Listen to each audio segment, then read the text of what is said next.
Russia দেশে একটা city আছে, ওখানে একটা স্ত্রীর স্টোরি। স্ত্রী আছেন, উনি 40s এজ কিছু হবে, আর ওনার নাম হচ্ছে রাঙ্গালেখা দাসী। এই যে ইয়াকতারিনবার্গ সিটি হচ্ছে, এটা হচ্ছে রাশিয়ার 4th লার্জেস্ট, ইউরালস এরিয়াতে আছে 4th লার্জেস্ট সিটি। পপুলেশন হবে 1.5 to 2 মিলিয়ন পিপল। তো ইনি এই মাতাজিটা ওখানে থাকে। ওখানে যে হরে কৃষ্ণ টেম্পল আছে, ওখানে একটা স্বামীজি গিয়েছে আমাদের, উনি আমেরিকায় থাকে স্বামীজি, উনি প্রচার করতে যান ওখানে, উনি গিয়েছিল।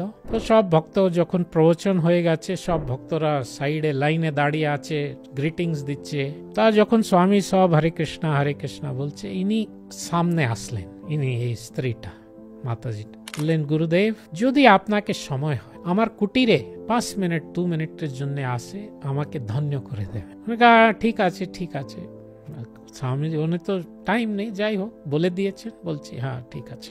1-2 দিন পর ওখানে উনি যাচ্ছেন, যে মন্দিরে অধ্যক্ষ প্রেসিডেন্ট ছিল, বললেন, মহারাজজি আপনি দেখেন ওই স্ত্রী আপনাকে বলেছিল, এই যে রাস্তা আমরা যাচ্ছি ওর বাড়ি থেকে যাব, যদি বলেন 2-5 মিনিট 2-4 মিনিট আমরা নেবিয়ে যাই। হ্যাঁ ঠিক আছে ঠিক আছে। ওরা কার ওখানে স্টপ করেছে। উনি পুরনো বিল্ডিং, একটা পুরনো ইন্ডাস্ট্রিয়াল এরিয়া মতন, গরিব মানে ডাউন ট্রডেন এরিয়া বলা হয়, ওখানে একটা পুরনো বিল্ডিং, যে ওরা স্টেয়ার কেস সিঁড়িতে গিয়েছে, পুরনো স্টেয়ার কেস ছিল। অ্যাপার্টমেন্ট নামে একটা রুমে ঢুকলো, ওখানে উনি প্রণাম করে দাঁড়িয়ে আছে। কি অ্যাপার্টমেন্ট মানে একটা রুম আছে। তো স্বামীজি যা ছিল উনি দেখলেন, মানে ওখানে কি আছে দেখলেন, যে একটা ছোট বেড আছে, একটা ছোট চেয়ার, একটা ছোট টেবিল, এক স্টোভ, একটা পট আছে, একটা প্লেট আছে, আর ওখানে কিচ্ছু নেই। হ্যাঁ, ঠাকুরের একটা জায়গা ছিল, আল্টার, ওখানে আছে গোবর্ধন শিলা। তো উনি বললেন, হরে কৃষ্ণ, এইটা আপনার অ্যাপার্টমেন্ট, আপনি এখানেই থাকেন? উনি বলছেন, আমি একটা গেস্ট, এই অ্যাপার্টমেন্ট হচ্ছে লালা কৃষ্ণের, যে গোবর্ধন শিলা হয়, এই লালা বলছে উনি, এই লালার ঘর, আমি তো গেস্ট। উনি খুব ইমপ্রেস হলেন, খুব ভালো। তো বসতে, ওই চেয়ার তো কন্ডিশন ভালো ছিল, যাই হোক একটা সব মাদুর বিছিয়ে দিল, ওরা বসে গেছে, বসার কিছু নেই ওখানে। তখন স্বামীজি জিজ্ঞেস করলেন, তো রঙ্গলেখাজি মাতাজি আপনি কি সেবা করছেন তাহলে? বলছে, গুরুদেব 13 বছর আগে আমি ওই রাস্তা দিয়ে বিকালে আমি যাচ্ছিলাম, আমার কানে ওই সামনে বিল্ডিং থেকে কিছু শব্দ এসছে, গাওয়ার শব্দ, ভালো লাগলো, আমি ভিতরে ঢুকে গেলাম। ওই সময় আমি দেখলাম যে আপনি বসে আছেন, একটা তো ঠাকুরের মন্দির, তা চার্চ না মন্দির ছিল, আর আপনি বসে আছেন। আমিও ওই যে সব বসে রয়েছে, আমি বসে গেলাম, আপনার প্রবচন শুনেছি। আপনি বলছিলেন, একটা বই দেখালেন, ভগবদ গীতা, বলছিলেন আপনি যে এই গীতা বইটা যারা পড়ে বুঝিয়ে নেয় জীবনে, ওরা খুব, ওদের লাক আছে, ভাগ্য আছে। আর যারা এই গীতাকে ডিস্ট্রিবিউট, এই নলেজকে লোককে দেয়, ওর থেকে ভাগ্যশালী কেউ নেই। এটা গীতায় বলে আছে, না তস্মান মনুষ্যেষু কশ্চিন্মে প্রিয় কর্তম। তো আমি সেই দিন এই ডিসিশন নিয়েছি যে আমি এই নলেজকে আমি আগে শিখব, আর নলেজকে ডিস্ট্রিবিউট করব। এটা আমার ডিটারমিনেশন। ওই ইভিনিং আমি করে নিলাম। উনি বলেন, 13 ইয়ার্স থেকে আপনি এই কাজ করছেন? তো উনি কিছু বললেন না, এরকম হাত করে দাঁড়িয়ে বসে আছেন। তাহলে ওই যে মন্দিরের লিডার ছিল, উনি অধ্যক্ষ প্রেসিডেন্ট, উনি বললেন, মহারাজ, আস্তে করে বললেন, 13 ইয়ার্স, পুরো উইক, একদিন ওরা মিস করে নাইনি, 6 days a week। বৃষ্টি হলে, গরম হলে, স্নোফল হলে, আর তুফান আসলে, পুরো সিটি যদি বন্ধ হয়ে যায়, এনার কাজটা বন্ধ হয় না।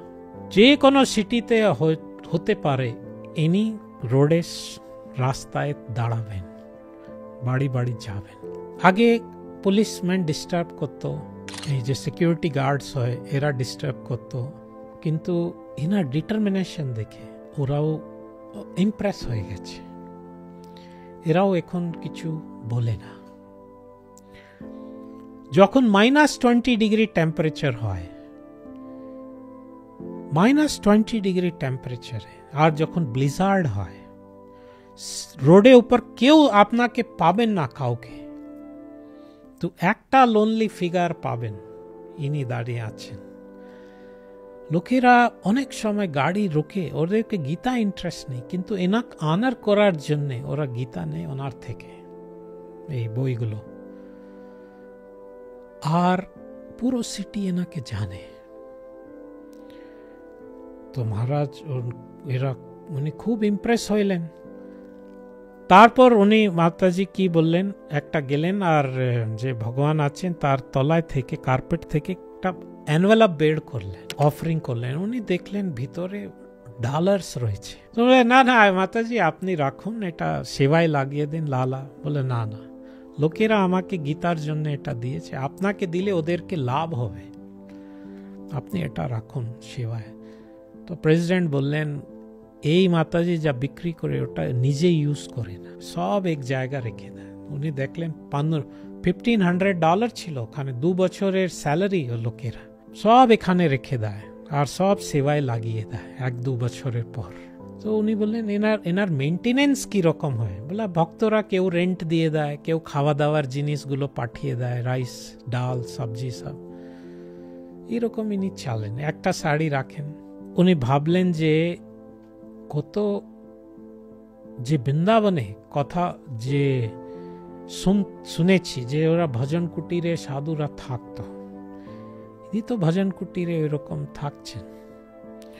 উনি তো মানে এইসা যে আমরা শুনেছি মীরাবাই ছিল, জানাবাই ছিল, মহান ভক্তরা হয়েছে স্ত্রী আমাদের দেশে, এই তো এখনো আছে, ওরা ওই সব দেশে আছে। শিল প্রভুপাদের বইগুলো, প্রভুপাদের শিক্ষা কি রকম ভক্তকে তৈরি করছে আমরা ইমাজিন করতে পারবো না। আমরা হয়তো এইসব কি বিদেশিরা, এক একজন কত ভক্ত আছে সেই উনি জানে আর কৃষ্ণ জানে, আর কেউ জানবে না। তো আমরা যে আমার ইউথ, আমরা কি করছি ভারতীয় হয়ে? আমাদের যা হেরিটেজ ছিল, ট্রেজার ছিল, কে আপন ধন বিলায় দিয়া ভিক্ষা মাঙ্গে পরের দ্বারে, আমরা সব ফেলে দিয়েছি। আর ওরা কি করছে? আমাদের কাজ ওরা করছে। গীতার জ্ঞান নিয়েছে আর ওরা নিয়ে গীতার জ্ঞান দিচ্ছে দেশে দেশে, সিটিতে। সেই জন্য আমাদেরকে আমার জ্ঞানটা, নিজের জ্ঞানটা নিতে হবে গীতা, আর আমাদেরকে এটা জ্ঞান, আমাদের কাজ আছে এটা, ওরা কেন করবে? আমরা ভারতীয়, আমরা না করছি, সেই জন্য কেউ ভগবান আর কাউদের বাইরের লোকেদের কারাচ্ছে। হরে কৃষ্ণ।